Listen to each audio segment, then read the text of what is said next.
இன்றே டவுன்லோட் செய்து உங்கள் ஃபேவரட் ஷோக்களை என்ஜாய் பண்ணுங்க. பொண்ணுங்களை மிரட்டி கூட்டு போய் அபியூஸ் பண்ணி நகைகளை பறிச்சுட்டு சில பொண்ணுங்களை கொலையும் பண்ணியிருக்கான். அவனை பிடிச்சி கொடுத்தா ரிவார்டு கொடுக்கறதா நாங்கள் அறிவிச்சிருந்தோம்.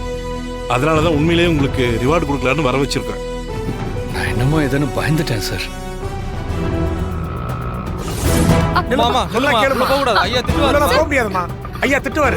என்ன சத்தம்? சார், கதிரோட ஒய்ஃப் வந்திருக்காங்க சார், உங்களை பார்க்கணுமா? வர சொல்லுங்க. சரிங்க சார். சொல்றேன்ல, போமா. சார் விடுங்க விடுங்க, நீங்க வாங்கம்மா. சார், நான் இவரோட ஒய்ஃப். இவர் எந்த தப்பும் பண்ணல சார். பயப்படாதீங்க. உங்க புருஷன் ஒரு பொண்ணை காப்பாத்திருக்காப்ல. அதுக்காக அவரை பாராட்டி ரிவார்டு கொடுக்க தான் வர வச்சோம். அப்படியா? இப்போ சந்தோஷமா? இது உங்களை பாராட்டி எங்க டிபார்ட்மெண்ட் உங்களுக்கு கொடுக்கிற சர்டிபிகேட். வாங்கிக்கங்க. அண்ணா, நீ சேர்ந்து வாங்கிக்கப்பா. வாங்கிக்கப்பா. Thank you sir. அது மட்டும் இல்ல, இது கேஷ் ரிவார்டு. இதுல 50,000 rupees இருக்கு. வாங்கிக்கங்க. வாங்கிக்க. Thank you sir. All the best. அந்த ஆர்டரை நல்லபடியா முடிச்சு கொடுத்துட்டீங்கல்ல? அதெல்லாம் நல்லபடியா முடிச்சு கொடுத்தாச்சு பெரியப்பா. ஆனா மெட்டீரியல டெலிவரி அனுப்பின வேன்ல யாரோ பாம் வச்சுட்டாங்க பெரியப்பா. பாமா? என்னது பாமா? என்ன சொல்ற நீ? அந்த வேன்ல பாம் செட் பண்ணிருக்காங்க.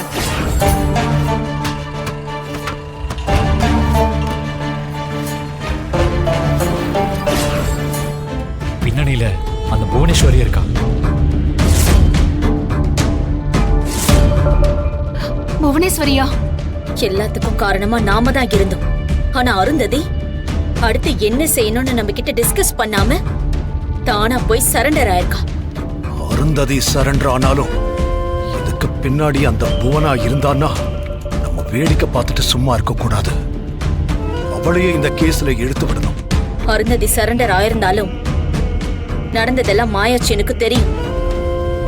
இதுக்கு பின்னணியில நாம தான் இருந்திருக்கோன்னு அவங்களுக்கும் தெரியும். அதோட தான் சிக்கிக்க கூடாதுன்னு அவ முன்னெச்சரிக்கையா அருந்ததிய முன்ன நிறுத்திட்டு அங்க நடந்த அத்தனைக்கும் பேக் போனா இருந்திருப்பா. சோ ரகுராமும் மாயாவும் என்னதான் நம்மள சிக்க வைக்கணும்னு நினைச்சாலும் அவங்களால நம்மள நெருங்க கூட முடியாது. ஆமா. ஆனா அதுக்காக நாம ஒதுங்கி போயிடக்கூடாது மாயா. அவளை பார்த்து நாம பயந்துட்டோன்னு அவ நினைக்க கூடாது. அப்படி நினைச்சிட்டா அவ திரும்ப திரும்ப நம்மள சீண்டணும்னு நினைப்பா. ஏதோ ஒரு விதத்துல நாம அவளுக்கு பதிலடி கொடுக்கணும். உன்னோட உணர்வு புரியுது. சீனுவோட உயிருக்கே உல வைக்கிற அளவுக்கு அவ துணிஞ்சிட்டா. அதனால நீ உணர்ச்சி வசப்பட்டு பேசுற. அவ விஷயத்துல நம்ம கொஞ்சம் கவனமா இருக்கணும். சரியான நேரத்துல பதிலடி கொடுக்கணும். பார்வதியை தவிர்த்து மொத்த குடும்பமும் நம்ம மேல கொலை வெறியில இருப்பாங்க. நம்மளுடைய நடவடிக்கையை எல்லாம் கண்காணிப்பாங்க. ஏன் நமக்கு பாடம் புகட்டணும்னு கூட நினைப்பாங்க. ஆனா இந்த புவனா எந்த ஒரு சலசலப்புக்கும் அஞ்சரவ கிடையாது. நம்மளுடைய அதிரடி இன்னும் பெரிய அளவுல தொடரணும். எனக்கு செஞ்ச துரோகத்துக்கு ரகுராம் தலை குனியணும், அவமானப்பட்டு நிக்கணும், குடும்பத்தோட கஷ்டப்படணும். அதுக்கப்புறம் அந்த ஆள் உயிரை எடுக்கணும். உனக்கு ஒண்ணு ஆகலன்னு யோசிக்கிறதே சுயநலம் தானே.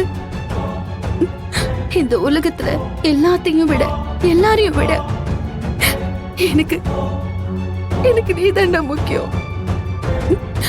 நீ இல்லாத உலகத்துல நான் இருப்பனால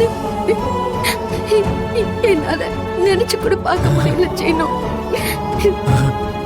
எந்த ஒரு சக்தியும் உன்னை என்கிட்ட இருந்து பிரிச்சிடவே கூடாது சீனு. ஐயோ மாயா, எனக்கு தான் ஒன்னும் ஆகலையே. இங்க பாரு, நான் உன் கூட உன் முன்னாடி தானே இருக்கேன். அப்புறம் ஏன் நீ எனக்கு ஏதாவது ஆயிரமோன்னு பயப்படுற? நீ இல்லன்னா என் வாழ்க்கையே பெரிய சூன்யமா போயிருக்கும். இப்போ நான் ஒரு லட்சியத்தோட போராடிக்கிட்டு இருக்கேன்னா அது நீ என் பக்கத்துல இருக்கிறதுனால மட்டும்தான் செய்யணும். நீ என்னோட உயிர் செய்யணும். எல்லாரும் நீ என்னாலதான் இந்த நிலைமைக்கு வந்திருக்கேன்னு நினைக்கிறாங்க. ஆனா அது உண்மை இல்ல செய்யணும். உன்னாலதான் நான் இங்க இருக்கேன். நீ தாண்ட என்னுடைய பலம். உனக்காக நான் எது வேணாலும் செய்வேன். நான் கடவுள்கிட்ட கேக்குறதெல்லாம் ஒன்னே ஒண்ணுதான். என் சீனு என் கடைசி மூச்சு இருக்கிற வரைக்கும் என் கூடவே இருக்கணும். இப்படியே நான் சாகும் போது கூட உன்னுடைய இந்த கண்களை பார்த்துக்கிட்டே தான் சீனு சாகணும். திடீர்னு சொல்றேன்னு தப்பா எடுத்துக்காதீங்க. அதாவது ஆபரேஷன்ல மூச்சுக்குழால ஒரு அடைப்பு இருக்கு. அதையும் சேர்த்து பண்ணிட்டா நல்லது. அதுக்கு இன்னும் 25,000 மேற்கொண்டு கட்டணும்.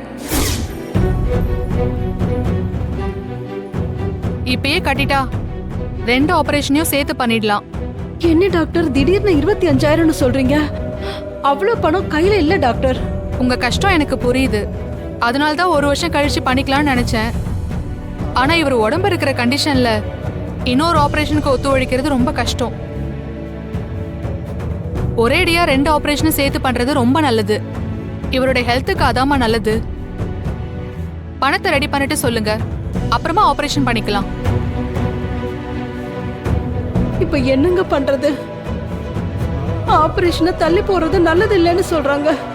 சரி விடு கமலா, இப்போ வருத்தப்பட்டு என்ன பண்றது? ஆண்டவன் என் தலையில என்ன எழுதி வச்சிருக்கானோ அதானே நடக்கும்.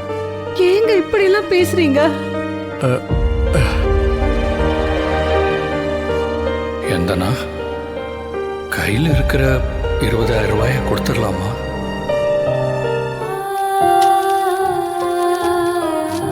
மா என்னங்கம்மா, இதுல 20,000 ரூபாய் இருக்கு. முதல்ல போய் அப்பாவுக்கு ஆபரேஷனுக்கு பணத்தை கட்டுங்க. நான் உன்கிட்ட 30,000 தானே கேட்டேன், அதை நீங்க கொடுத்துட்டீங்கல்ல. இந்த ஆபரேஷனுக்கு நான் வேற எங்கேயாவது புரட்ட முடியுமான்னு பாக்குறேன். கடைசி நேரத்துல எங்க போய் புரட்டுவீங்க? பரவாயில்ல, இத வாங்கிக்கோங்க. முதல்ல ஆபரேஷன் நல்லபடியா நடக்கட்டும். பெத்த பிள்ளைங்க கூட மனசு வந்து இப்படிலாம் பண்ண யோசிப்பாங்க.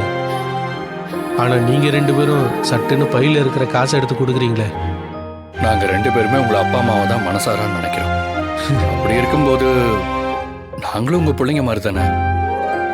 மா வாங்கிக்கோங்க.